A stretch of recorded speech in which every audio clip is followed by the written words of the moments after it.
ইরানের সর্বোচ্চ নেতা খামেনি কি হত্যা হয়েছেন? সত্য নাকি গুজব? ইরানের সর্বোচ্চ নেতা খামেনি কি হত্যা হয়েছেন? সোশ্যাল মিডিয়ায় ছড়িয়ে পড়েছে চাঞ্চল্যকর খবর, কিন্তু আসল ঘটনা কি? আজকে আমরা জানবো পুরো ঘটনা, গুজব, বাস্তবতা আর এর পশ্চিমের রাজনীতি। আপনারা দেখেছেন ইউটিউব বাংলা। আমি আজকে আলোচনা করব আলী খামেনিকে ঘিরে ছড়িয়ে পড়া সাম্প্রতিক গুজব নিয়ে। প্রথমে স্পষ্ট করে বলা জরুরি, বর্তমান সময় পর্যন্ত তার হত্যার কোনো নির্ভরযোগ্য বা সরকারি তথ্য নেই। আন্তর্জাতিক গণমাধ্যমও এমন কোনো নিশ্চিত খবর প্রকাশ হয়নি। সম্প্রতি সোশ্যাল মিডিয়ায় বিভিন্ন পোস্ট ও ভিডিও দাবি করা হচ্ছে ইরানের সর্বোচ্চ নেতা নিহত হয়েছেন, কিন্তু প্রশ্ন হলো এই তথ্যের উৎস কি? কোনো আন্তর্জাতিক সংবাদে কি এটি নিশ্চিত করেছেন? বাস্তবতা হলো এই ধরনের খবর বেশিরভাগ সময় ভুয়া প্রচারণা বা বিভ্রান্তিকর তথ্য ছড়িয়ে দেওয়া হয়। ইরানের রাজনৈতিক পরিস্থিতি দীর্ঘদিন ধরেই উত্তেজনাপূর্ণ। মধ্যপ্রাচ্যের ভূ রাজনীতি, যুক্তরাষ্ট্র ইরান সম্পর্ক এবং আঞ্চলিক সংঘাতের কারণে মাঝে মাঝে এমন গুজব ছড়িয়ে পড়ে।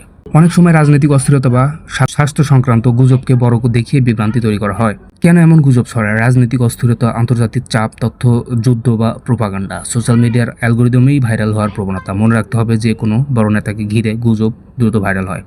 আন্তর্জাতিক সংবাদ সংস্থাগুলো এমন কোনো নিশ্চিত রিপোর্ট নেই। ইরানি সরকারের সূত্র থেকেও হত্যার কোনো ঘোষণা নেই।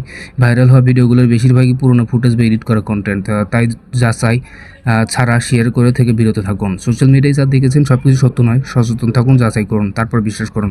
আপনি কি মনে করেন, এ ধরনের গুজব রাজনৈতিক উদ্দেশ্য সরানো হয়? কমেন্টে আপনার মতামত জানান। আর এমন আন্তর্জাতিক বিশ্লেষণ পেতে সাবস্ক্রাইব করুন ইউটিউব বাংলাতে।